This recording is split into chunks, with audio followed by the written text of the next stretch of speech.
The stewardess's chest accidentally bumped into Daniel. At first, Daniel didn't care, but the stewardess went a step further and bumped into him again. Daniel was about to get angry, but suddenly he found that the stewardess had such a stunning figure, and he lost his temper instantly. At this time, a passenger came over and accidentally bumped into the stewardess. As a result, the stewardess didn't stand firmly and sat directly on Daniel's thigh. The stewardess apologized quickly, but unexpectedly, she hit Daniel again. After the flight attendant got up, she asked if he wanted me to rub him, and Daniel immediately agreed. The stewardess ran away shyly. But not long after the plane took off, the captain stumbled over and fainted in the cabin. The frightened stewardess hurriedly asked for help from everyone. At this time, a man with glasses stood up very arrogantly, claiming that he was a doctor of medicine. Upon hearing this, the stewardess begged him to help. The man with glasses assured the flight attendant that the captain's condition was nothing to him and that he only needed to do simple CPR. However, after pressing for half an hour, the captain still did not wake up.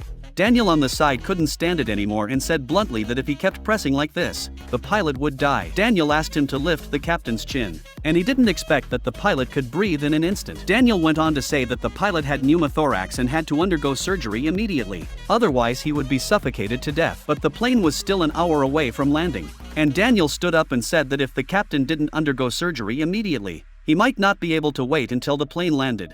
The man with glasses said disdainfully that there were no conditions for surgery in the sky, and that Daniel was just bragging. But Daniel was too lazy to pay attention to him. He walked to the back of the cabin, picked up a mineral water bottle, and then took out a leather tube and scissors from the first aid kit. After putting the device in place and confirming the position, he immediately put the tube in. As bubbles came out of the bottle, the pilot really woke up, and the passengers applauded Daniel. But the pilot said, "Go fly the plane quickly, it's going to crash soon." Seeing this, the flight attendant hurriedly asked the passengers if there was anyone who could fly a plane.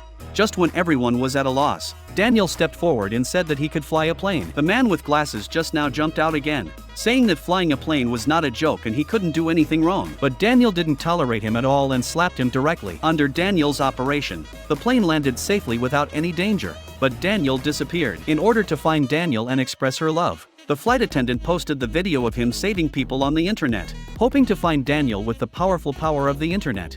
In fact, Daniel's real identity is a CEO worth hundreds of billions because he hasn't been home for 10 years. His house has been rented out by the property. The purpose of coming back this time is to get the house back and live an ordinary life. But what he didn't know was that his house happened to be rented to the stewardess and her friends.